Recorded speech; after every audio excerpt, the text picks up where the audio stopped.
Assalamualaikum warahmatullahi wabarakatuh. Selamat pagi anak-anak semuanya. Walaupun hari ini sudah sore, tapi kita harus tetap semangat seperti di pagi hari. Salam Pramuka. Kakak-kakak serta adik-adik penggalang baru semuanya yang ada dimanapun, khususnya di SMP Negeri 5 Purbalingga. Alhamdulillah di kesempatan baik kali ini kita bisa kembali melaksanakan ekskul pramuka secara virtual.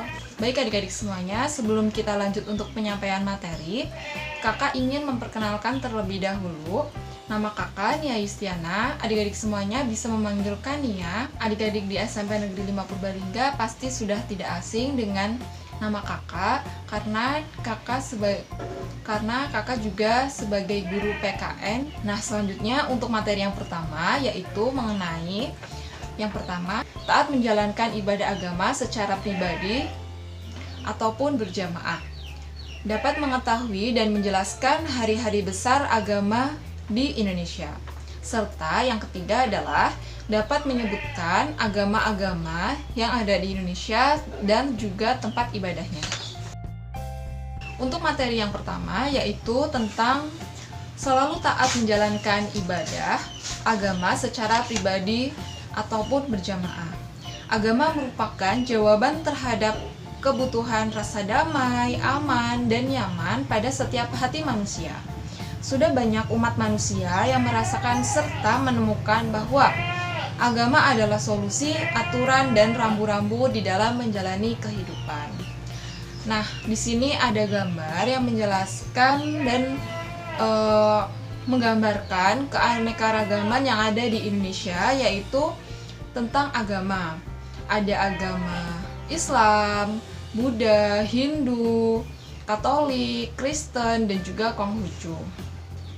Selanjutnya, dalam menjalankan ibadah, masing-masing agama sudah memiliki tata cara atau aturan yang jelas sebagai pedoman pelaksanaannya, baik ibadah yang dilakukan secara pribadi maupun secara berjamaah.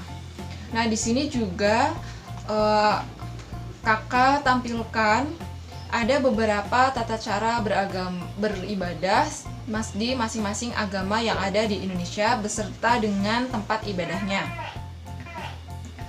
Nah, untuk yang poin B yaitu dapat mengetahui dan menjelaskan hari-hari besar agama di Indonesia. Setiap agama, khususnya yang ada di Indonesia, biasanya memiliki hal-hal mitos yang dipercaya oleh umatnya, yang kemudian membuat mereka yakin dan memuja apa yang telah mereka anggap sebagai suatu kekuatan yang luar biasa, yaitu Tuhan. Berbagai agama memberikan nama-nama yang berbeda pada apa yang disebut dengan kekuatan luar biasa tersebut. Peribadatan atau pemujaan ada yang dilaksanakan setiap hari dan ada juga yang seminggu sekali ataupun setahun sekali. Para umat beragama juga melaksanakan dan merayakan upacara yang dilaksanakan tiap tahun untuk menghormati hari-hari bersejarah dalam agama mereka. Nah, untuk hari-hari besar dalam setiap agama yang ada di Indonesia, yaitu yang pertama adalah agama Islam. Ada dua, yaitu Hari Raya Idul Adha dan juga Hari Raya Idul Fitri.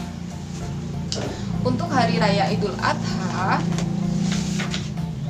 adalah hari raya Islam yang memperingati peristiwa kurban ketika Nabi Ibrahim bersedia mengorbankan putranya Ismail untuk Allah Subhanahu wa taala.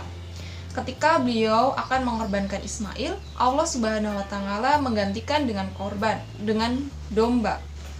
Hari raya Idul Adha diperingati pada tanggal 10 bulan Dzulhijjah, jatuh persis 70 hari setelah perayaan Idul Fitri. Hari raya Idul Adha adalah puncak ibadah haji dan merupakan hari penyembelihan hewan kurban bagi seluruh umat Islam di dunia. Yang kedua adalah Hari Raya Idul Fitri. Hari Raya Idul Fitri adalah hari raya umat Islam yang jatuh pada tanggal 1 Syawal pada penanggalan Hijriah. Penentuan 1 Syawal yang berdasarkan pada peredaran bulan menyebabkan Idul Fitri atau Hari Raya Puasa jatuh pada tanggal yang berbeda-beda setiap tahunnya apabila dilihat dari penanggalan Masehi. Nah, yang kedua adalah hari raya besar untuk agama Kristen, yaitu Katolik dan juga Kristen Protestan, adalah Hari Raya Natal. Hari Raya Natal adalah hari raya bagi umat Kristiani. Setiap tahun umat Kristiani merayakan Natal pada tanggal 25 Desember untuk memperingati hari kelahiran Yesus Kristus. Peringatan Natal dalam tradisi Barat ditandai dengan bertukar hadiah antara teman dan anggota keluarga serta datangnya Santa Claus atau Sinterklas.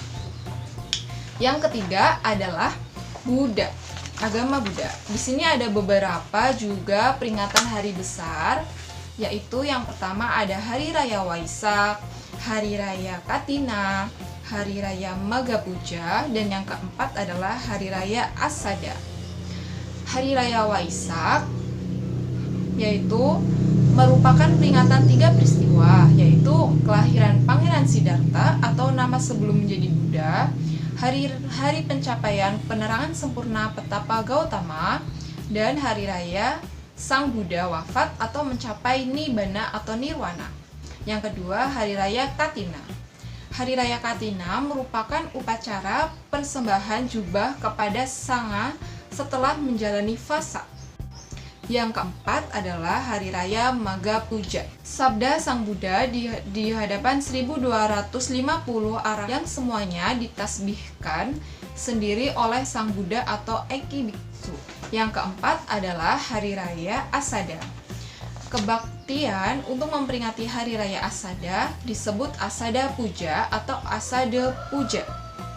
Hari Raya Asada Puja diperingati 2 bulan setelah Hari Raya Waisak untuk memperingati peristiwa ketika Buddha membabarkan Dharma untuk pertama kalinya kepada 5 orang pertapa atau Pancawagya di Taman Rusa Ispatana pada tahun 588 sebelum Masehi.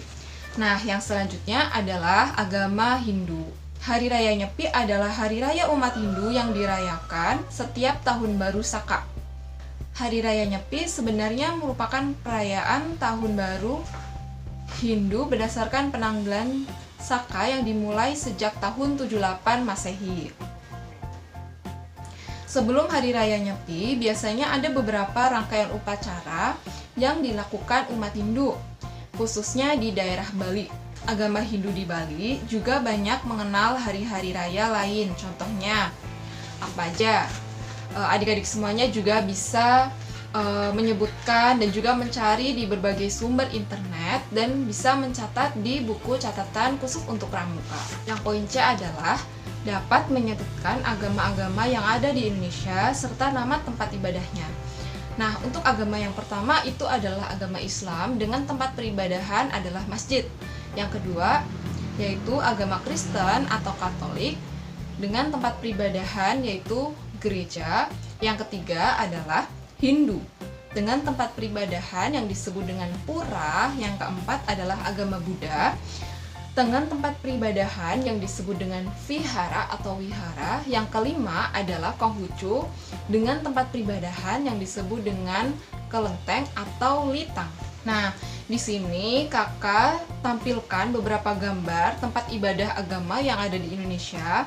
Yang pertama ada masjid, ada gereja Katolik, ada pura, ada vihara atau wihara, dan juga kelenteng. Di antara tempat ibadah yang sudah kakak sebutkan tadi, tempat ibadah mana saja sih yang sudah pernah kalian kunjungi dan juga sudah pernah kalian lihat di daerah tempat kalian?